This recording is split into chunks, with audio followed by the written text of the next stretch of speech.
today we will discuss the machine learning syllabus first. See, this is a subject or course of final year B electronics and telecommunication engineering, and this is a elective 3 subject. Okay, so what are the prerequisites of this subject? Mathematics, statistics and data structures. You should know the details of the data structures. Why? Because machine learning is actually deal with the data, the algorithms, and the learning of those algorithms is based on the data. That's why you should know the data structure algorithm. So prerequisite है subject का, then you should know the basics of statistics, mathematics. ये इस subject के prerequisites हैं. ठीक है, अब यहाँ पर देखो कोर्स असेसमेंट मेथड्स क्या हैं. असेसमेंट आपका किस चीज़ पे बेस्ड होगा? देखो इनसेम एग्जामिनेशन है, इसमें 30 मार्क्स का इन सेमेस्टर एग्जामिनेशन होता है, एंड सेमेस्टर एग्जामिनेशन होता है 70 मार्क्स का. ओरल है यूनिवर्सिटी का. ठीक है, university SPPU has defined the oral for this subject. वो एक्सटर्नल ओरल होगा and that will be of 50 marks and assignments I will give. Each assignment will be of 10 marks. तो ये हमारा इंटरनल असेसमेंट टूल है. ठीक है, तो ऐसे 6 assignments will be given to you and most of the assignments will be activity based. Okay, then prelim examination will also be there and that will be of 30 marks. So these are the assessment methods of this subject. And now see students, this subject has got the 6 outcomes, 6 course outcomes are there. Okay, तो पहला outcome हमारा क्या है? देखो that is based on unit number 1 actually. Unit number basics of machine learning. Okay, so once you finish this particular topic in unit 1, then you will be able to explain the basic concepts in machine learning and also to broadly classify the various types of machine learning algorithm. देखो machine learning के जितनी भी algorithms हैं, we have to put it in a particular type. ठीक है, कि ये parametric algorithm है, नॉन पैरामीट्रिक अल्गोरिदम है, सुपरवाइज्ड है, अनसुपरवाइज्ड है, रीएनफोर्समेंट लर्निंग अल्गोरिदम है. ऐसे हमें एक स्ट्रक्चर में उसे डालना है, एक कैटेगरी में उसे डालना है. तो once you know the basics of machine learning, you will be able to classify the machine learning algorithms in various categories. Okay, दूसरा हमारा आउटकम है कि जब आप यूनिट नंबर 2 फिनिश करोगे, you will be able to mathematically analyze, compare and design the machine learning algorithms for classification and regression. Okay, so that is our CO2.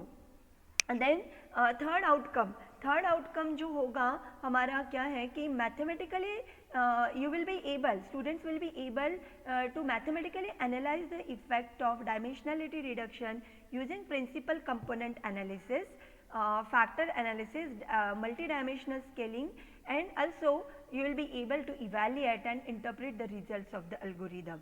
Okay, अब ये जो CO है that is based on the unsupervised learning algorithm and CO2 is based on the supervised learning algorithm. ठीक है, अब आता है हमारा CO4 ये पूरा हमारा यूनिट नंबर 4 और 5 पे जाता है and that is unit number 4 and 5 are about the artificial neural network. Okay, so once you finish studying this unit number 4 and 5, you will be able to apply the fundamentals of artificial neural network to design and implement the artificial neural network algorithms and also to validate the efficiency in terms of confusion matrix, accuracy, recognition rate, sensitivity and specificity. Okay, so these are various performance parameters for measuring the performance of machine learning algorithms. Okay, so based on these parameters you will validate the efficiency of a particular artificial neural network algorithm. Okay,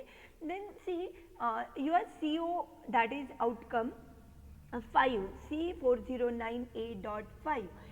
It is based on the convolutional neural network, that is your unit number 6 in the syllabus. Okay, So once you finish studying this unit, you will be able to design and implement the convolutional neural networks in recognition applications and compare the results obtained using deep learning approach with traditional neural networks. Okay, and say unit the CO6.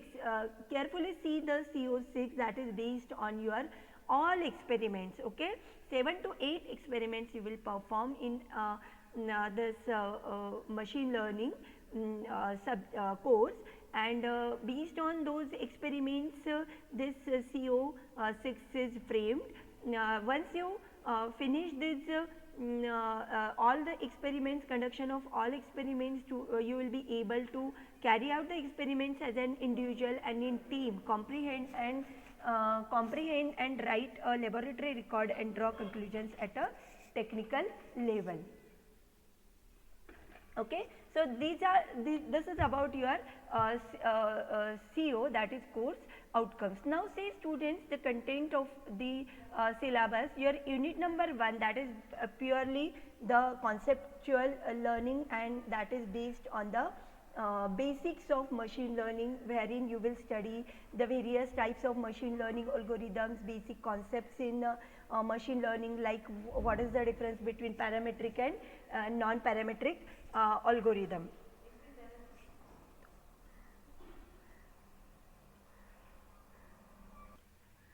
Students, am I audible now? Types of linear and non-linear regressions also you will study. What do you mean by overfitting and underfitting? What is dimensionality reduction? What is decision tree and feature reduction? That everything you will study in unit number 1. Now say unit number 2, that is also about the supervised machine learning algorithms, wherein you will study the models for regression and classification. Linear models for regressions like least squares and nearest neighbors, then linear basis function models, bias variance decomposition, Bayesian linear regression, Bayesian model comparison, then linear models for classification, discriminant functions, probabilistic discriminative model, multivariate data, parameter estimation, multivariate classification, multivariate regression, kernel method, support vector machine, relevance of the vector machines. Okay, and so that everything you will study in unit number 2. So unit number 2 is also about the supervised machine learning. Now unit number 3, wherein you have to study the clustering methods, that is about the unsupervised machine learning methods. Okay, so there you will study the dimensionality reduction, principal component analysis, factor analysis, multidimensional scaling, linear discriminant analysis. What do you mean by clustering? Then K-means clustering, mixture of Gaussian. So that everything you will study in unit number 3. Then unit number 4.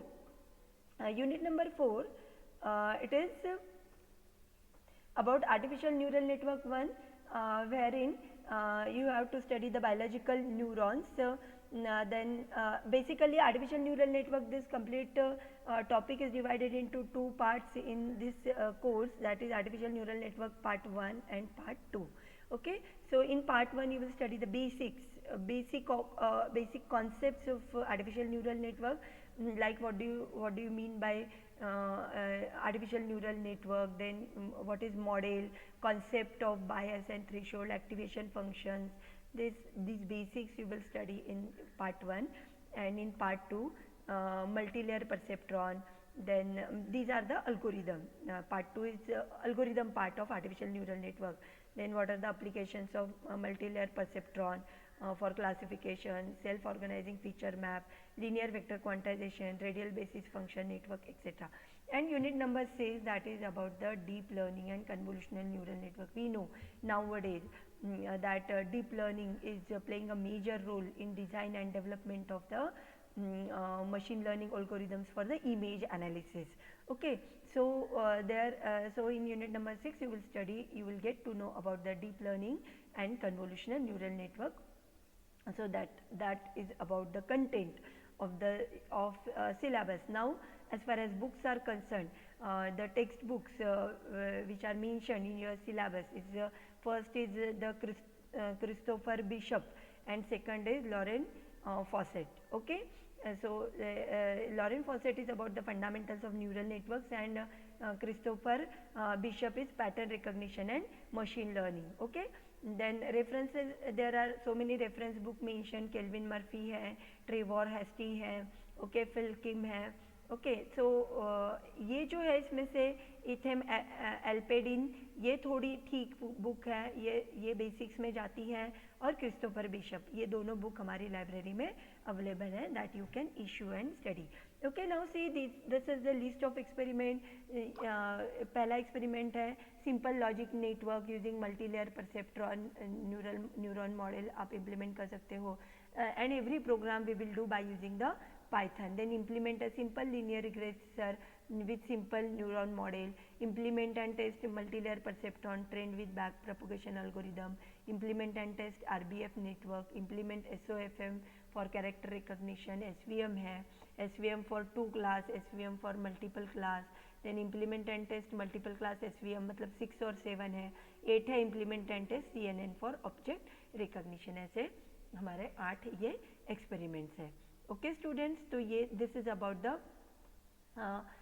your syllabus and total experiments which you have to perform. Okay, have you got it students? Have you see? We will start with the first unit now of machine learning. So in first unit you have to first understand that why machine learning is taking a mega stride nowadays. Then what are the various types of machine learning: supervised machine learning, unsupervised machine learning, reinforcement learning, parametric and non-parametric model, overfitting, underfitting, and generalization. Then what do you mean by dimensionality reduction, decision tree, and feature reduction? These are the content of your first unit. Okay, now see, machine learning nowadays is taking a mega stride because we encounter the machine learning algorithms in our everyday life. Okay, like starting from the classification of emails, then predicting the words in our WhatsApp while we type the words. Then the words, before typing a complete word, the words are predicted, then categorizing, then grouping of the applications in Android, then recommendation systems in this applications of Prime Video है, Netflix है. Okay, तो ऐसे इन applications में भी when we try to watch a particular movie based on our history, the movie is predicted for us. So these are the applications of machine learning which we frequently come across in our everyday life. Okay, but and why the machine learning is gaining so much popularity? Because of the availability of the new softwares, new algorithms, new hardware, large data available easily. Okay, so these are the reasons why machine learning is gaining a popularity. बहुत सारे softwares हमारे पास available है, जैसे Python है, then open CV है, ठीक है, then there is MATLAB, ठीक है. So many softwares are available. नई नई एल्गोरिदम्स हमारे पास अवेलेबल हैं, ठीक है. हार्डवेयर अवेलेबल हैं, जैसे आपके कंप्यूटर्स हैं with having graphic processors also. कितनी सारी चीज़ें, नए नए हार्डवेयर्स, नई हाई कैपेसिटी मेमोरीज अवेलेबल हैं, जिसकी वजह से डेटा स्टोरेज भी पॉसिबल है, ठीक है. और the most important thing is data, which is very important in case of machine learning, क्योंकि मशीन लर्निंग एक्सपीरियंस से लर्न करता है. एक्सपीरियंस मतलब आपका data, isn't it? That's why machine learning is gaining so much popularity. अब देखो students, जहाँ तक आर्टिफिशियल इंटेलिजेंस, मशीन लर्निंग और डेटा डीप लर्निंग, इसमें जब हम एक थ्रेशोल्ड खींचने की कोशिश करते हैं, एक लाइन खींचने की कोशिश करते हैं, तो इट इज़ क्वाइट डिफ़िकल्ट. क्योंकि देखो, artificial intelligence is a broad category, और उसके अंडर आता है मशीन लर्निंग, और मशीन लर्निंग का सबसेट है डीप लर्निंग, ठीक है. मतलब तीनों चीज़ें एक साथ जुड़ी, एक दूसरे के साथ जुड़ी हुई है. ठीक है, आप उसको सेपरेटली कैटेगराइज नहीं कर सकते। ठीक है, deep learning is a subset of machine learning where in the computation of multi layer neural network is feasible. और मशीन लर्निंग जो है वो AI का ही टेक्निक है that give the computers the ability to learn without being explicitly programmed to do so. ठीक है, मतलब हम इसमें एक्सप्लिसिट प्रोग्रामिंग नहीं करते जैसे आप सी में करते हो, C++ में करते हो कि ये दो इनपुट आए तो एडिशन ऑपरेशन करो, अगर ये इनपुट आया तो आपका प्रोग्राम का कंट्रोल कहीं और चला जाएगा, that is the explicit programming. ठीक है, ऐसा हम कोई प्रोग्रामिंग मशीन लर्निंग में नहीं करते। मशीन लर्निंग में सिर्फ लर्निंग होता है and that learning takes place with the help of the data past experience. ठीक है, और AI जो है ये सबके ऊपर आता है। Any technique which enables the computer to mimic the human behaviour is a artificial intelligence. Are you getting me students? Yes और नो?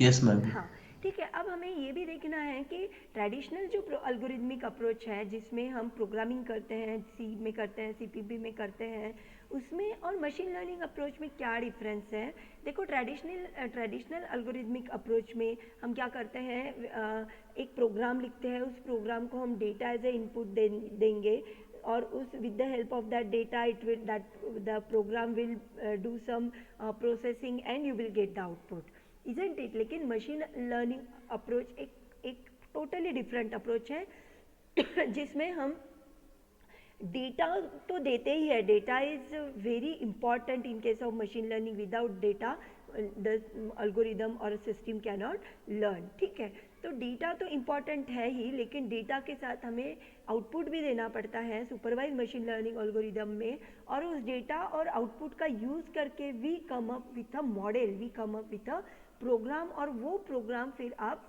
रियल टाइम में यूज़ कर सकते हो for some decision making, for prediction, for recommendation. ठीक है, किसी भी चीज़ के लिए आप वो प्रोग्राम यूज़ कर सकते हो। ठीक है, मतलब मशीन लर्निंग अप्रोच में क्या होता है, आपका आउटपुट क्या है, model, this model is your output, this program is your output, whereas in traditional programming solution the output is the output of the program wherein we give the data to the algorithm or program which you are writing to get a particular output। ठीक है, तो ये basic difference है students and that difference you need to understand. ठीक है, ये बहुत ही, अगर ये डिफरेंस आप समझ लोगे तो you will it will be very easy for you to describe the machine learning algorithm. ठीक है, तो देखो मशीन लर्निंग का अगर आपको डेफिनेशन देना है तो मशीन लर्निंग में हमें पता है कि what do you mean by learning. Learning क्या है, लर्निंग मतलब हम भी जब लर्न करते हैं तो when we learn something we improve our behaviour based on the experience. ठीक है, कि बाबा हमें पता है कि अगर हम आग के पास हाथ लेके जाएंगे तो हमारा हाथ जल जाएगा, तो that we learned from the past experience. ठीक है, हर बार ये समझने के लिए कि बाबा आग के पास हाथ लेके जाओगे तो हमारा हाथ जल जाएगा, ये इसके लिए हर बार हाथ वहाँ पर लेके जाने की ज़रूरत नहीं होती है, we know it from our past experience. ठीक है, तो वैसे ही लर्निंग के डेफिनेशन क्या है, learning is the ability to improve our behaviour based on the past experience. ठीक है, तो वैसे ही अगर हम लर्निंग अगर हम सिस्टम का करेंगे, मशीन का करेंगे, तो वो हो जाएगा मशीन लर्निंग। अब मशीन को अगर हमें लर्न कराना है तो उसे हमें पास्ट एक्सपीरियंस देना पड़ेगा। ठीक है, अब वो क्योंकि उसके पास तो ब्रेन है नहीं ना, जैसे ह्यूमन बीइंग के पास ब्रेन है वैसे सिस्टम के पास ब्रेन है लेकिन वो CPU है, तो उसे तो हमें पास्ट एक्सपीरियंस देना ही पड़ेगा ना टू लर्न। ठीक है, तो वो पास्ट एक्सपीरियंस मतलब आपका data, and that's why we say कि मशीन लर्निंग किससे लर्न करता है, machine learning systems learn from the data, means it learns from the past experience. ठीक है, मतलब हम क्या कर रहे हैं, we are giving a vision to a machine को हम विजन दे रहे हैं, we are building a computer vision that automatically improve with experience. Okay students, हाँ, अब कोई भी कंप्यूटर प्रोग्राम है तो हम कब बोलेंगे कि उसने लर्न किया, a computer program is said to learn from experience. E मतलब क्या है, सपोज एक्सपीरियंस है with respect to some class of a task, मतलब ऐसा नहीं है कि हर चीज़ को हम उसे लर्न कराएंगे, ठीक है, हम कोई रोबोट नहीं बना रहे कि एवरीथिंग इट विल लर्न, ठीक है, एक स्पेसिफिक टास्क के लिए हम उसे लर्न करेंगे, लर्न कराते हैं, तो you will have to give a experience to that machine based on that task only, ठीक है। और फिर उस पर्टिकुलर टास्क के लिए अगर हम उस मशीन को, कंप्यूटर को एक प्रोग्राम के ज़रिए अगर हम उसे पास्ट एक्सपीरियंस देते हैं तो उस टास्क के लिए वो लर्न हो जाएगा, and then we will measure its performance, ठीक है। एंड परफॉर्मेंस मेजरमेंट पी हम कैसे करेंगे, if its performance on task T as measured by P improves with experience E, मतलब उसका जो परफॉर्मेंस है उस पर्टिकुलर टास्क के लिए वो अगर इम्प्रूव होता है एक्सपीरियंस से, मतलब क्या है कि वो एक्सपीरियंस से लर्न कर रहा है, इजंट इट।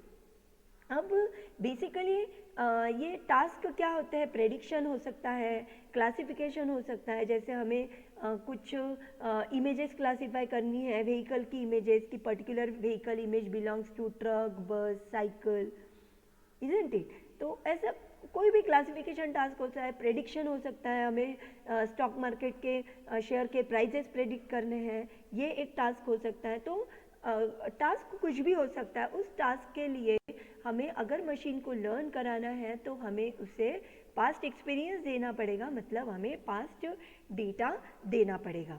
ओके स्टूडेंट्स, तो अभी हम आते हैं टाइप्स ऑफ लर्निंग। देखो 3 टाइप, सारे मशीन लर्निंग एल्गोरिदम्स जो है वो 3 टाइप में क्लासीफाई कर रखी हैं। First is supervise learning, second one is unsupervise learning, and third one is reinforcement learning. Okay students, are you getting me और not students? Yes, ma'am. Yes, ma'am. Okay, तो देखो तीन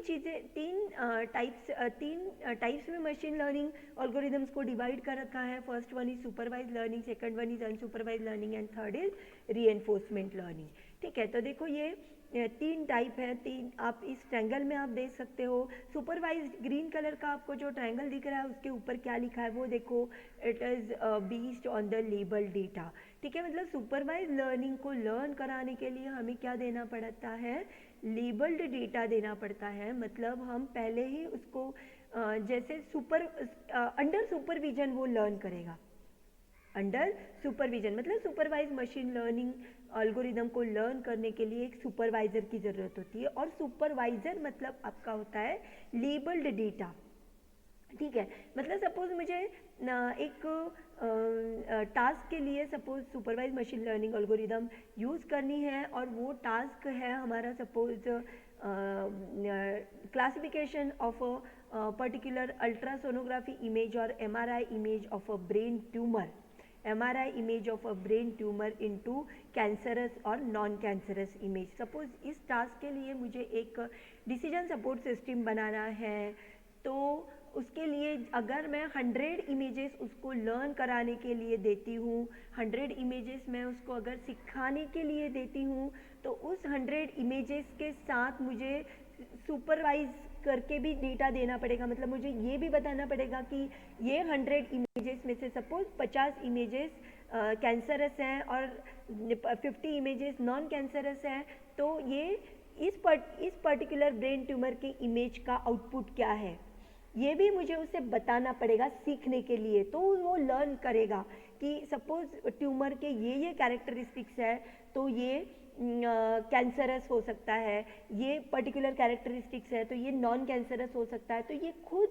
अपने आप सीखेगा। जैसे बच्चों को नहीं पढ़ाते हम, नर्सरी के बच्चों को पढ़ाते हैं, we give them the blocks of triangle, square, rectangle, ठीक है, और हम उन्हें बता देते हैं कि बाबा देखो ये जो ब्लॉक है ये ट्रायंगल का ब्लॉक है, ये जो ब्लॉक है ये रेक्टेंगल का है, ये जो ब्लॉक है ये स्क्वायर का है। नर्सरी के बच्चों को हम शेप्स जब पढ़ाते हैं तो देते हैं ना, तो पहले हम उनको टीचर उनको बताती है कि ऐसे शेप का, अगर स्क्वायर शेप का अगर ये ब्लॉक है तो ये स्क्वायर माना जाएगा, ये अगर है तो ये ट्रायंगल माना जाएगा, ऐसे शेप का है तो ये रेक्टेंगल माना जाएगा, ठीक है, ये है तो ये पिरामिड माना जाएगा। ऐसे टीचर, नर्सरी टीचर उनको पहले बच्चों को सिखाती है शेप्स दिखा दिखा के, और उसके बाद जब उनका हम एग्ज़ाम लेंगे बच्चों का, नर्सरी के बच्चों का, तब थोड़ी ना टीचर वहाँ पर बैठी रहेगी और उनको बताएगी कि नहीं बच्चों ये उनको अगर कोई ब्लॉक दिया कि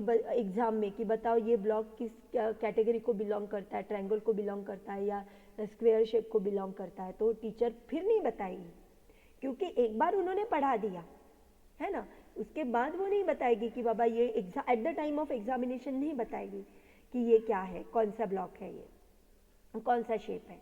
ठीक है, तो सुपरवाइज मशीन लर्निंग इस तरीके का होता है। पहले सुपरवाइजर के साथ हम उसको लर्न करा देते हैं। पहले ही हम बता देंगे कि ये पर्टिकुलर एमआरआई इमेज कैंसरस है या नॉन कैंसरस है। 100 इमेजेस से वो लर्न कर लेता है। ठीक है, उसके बाद जब आप उस लर्निंग के बाद जो आपको मॉडल मिलेगा, the model which you will get, उस मॉडल को जब आप रियल टाइम में डिसीजन सपोर्ट के लिए यूज़ करोगे, उस वक्त आप उसको अनलेबल डेटा दोगे टेस्टिंग के लिए अनलेबल डेटा दोगे और फिर आप उसे पूछोगे कि चल अब बता कि ये इमेज कैंसरस है या नॉन कैंसरस है। Getting me students? Yes ma'am. हाँ, ठीक है। तो ऐसे लर्निंग होता है सुपरवाइज्ड मशीन लर्निंग एल्गोरिदम का। इसलिए हमेशा एक चीज़ याद रखो, बिल्कुल भी आपको ये चीज़ भूलनी नहीं है कि ये पर्टिकुलर इस एल्गोरिदम में हमें क्या देना होता है, लेबल्ड डेटा देना होता है। ठीक है, अब उस लेबल्ड डेटा के साथ वो लर्न करता है खुद को। ठीक है, अगर लर्निंग में during learning also continuously we measure the performance की इसमें एरर है क्या। ठीक है, और अगर एरर आता है तो फिर से हम उसको we go on learning the system. ठीक है, डायरेक्ट फीडबैक आता है उसमें, and based on that direct feedback and labeled data, prediction of the outcome or prediction of the future is done. Generally classification algorithms है, regression algorithms है। ठीक है, तो उसमें हम क्या करते हैं, supervised machine learning algorithm use करते हैं। Getting me students? ठीक है, अब है next category unsupervised machine learning algorithm की। ठीक है, अब unsupervised machine learning algorithm generally grouping के लिए यूज़ करते हैं, क्लस्टरिंग के लिए। अब देखो अनसुपरवाइज्ड मतलब यहाँ पर सुपरवाइजर अवेलेबल, यहाँ पर सुपरवाइजर अवेलेबल नहीं है, मतलब हमारा डेटा सेट क्या है, अनलेबल्ड डेटा है। Getting me students? Data is your unlabelled data. Okay, यहाँ पर हम कोई लेबल्स नहीं देते, लेबल्स नहीं है मतलब फीडबैक भी नहीं है। अब आप ये पूछोगे कि फिर मैम हम कैसे कहेंगे कि ये लर्निंग कर रहा है, क्योंकि उसको तो पता ही नहीं, लेबलिंग नहीं है, क्योंकि फिर वो कैसे खुद को लर्न करेगा, कैसे कैरेक्टरिस्टिक्स को स्टडी करेगा। Isn't it a question mark students? ठीक है, अब इसमें मैं एक आपको एग्जाम्पल देती हूँ स्टूडेंट्स, अनसुपरवाइज मशीन लर्निंग का। हम आगे देखेंगे उस एग्जाम्पल को। ठीक है, तो इस डायग्राम से देखते हैं। चलो मैं बता देती हूँ आपको आगे, पहले ही हम ये डिस्कस कर लेते हैं। छोटी सी डायग्राम है, देखो ये डायग्राम दिख रहा है आपको बच्चों? ये students can you see this diagram unsupervised machine learning के लिए? यस। हाँ, ठीक है। अब इस अनसुपरवाइज मशीन लर्निंग एल्गोरिदम में व्हाट वी कैन सी कि यहाँ पर हम सिर्फ इनपुट दे रहे हैं, मतलब we are giving just images of the fruit as an input to this model. ठीक है, और हमने उसको ये नहीं बता रखा कि ये पर्टिकुलर इमेज जो है ग्रीन कलर का ये एवोकाडो का है, ये पर्टिकुलर इमेज लाइम का है और ये पर्टिकुलर इमेज एप्पल का है। हमने उसको ये नहीं बता रखा, मतलब ये अनलेबल डेटा है।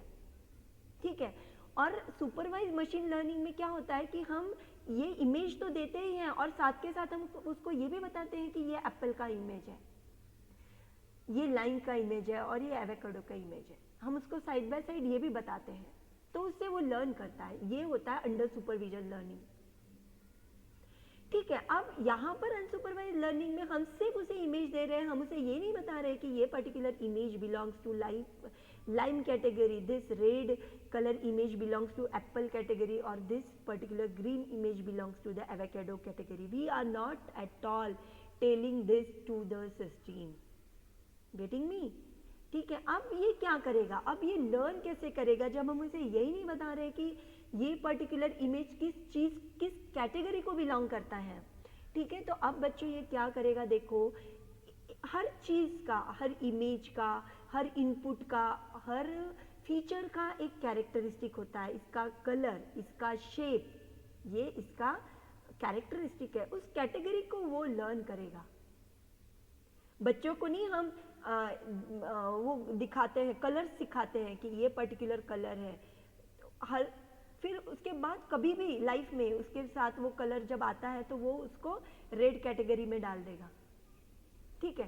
तो ऐसे ही यहाँ पर हम वो क्या करेगा, सिर्फ इस इमेज के कैरेक्टरिस्टिक स्टडी करेगा, ठीक है, कि बाबा इसका शेप क्या है, इसका कलर क्या है, ठीक है, और ये येलो कलर की इमेज है, इसका शेप क्या है, ये ग्रीन कलर की इमेज है, इसका शेप क्या है, ये सब वो कैरेक्टरिस्टिक स्टडी करेगा और वो उस पर्टिकुलर कैरेक्टरिस्टिक को वो एक ग्रुप में डाल देता है कि सेम कैरेक्टरिस्टिक है ना, ये इन दोनों इमेजेस के कैरेक्टरिस्टिक सेम है, चलो इसको डालो एक ग्रुप में।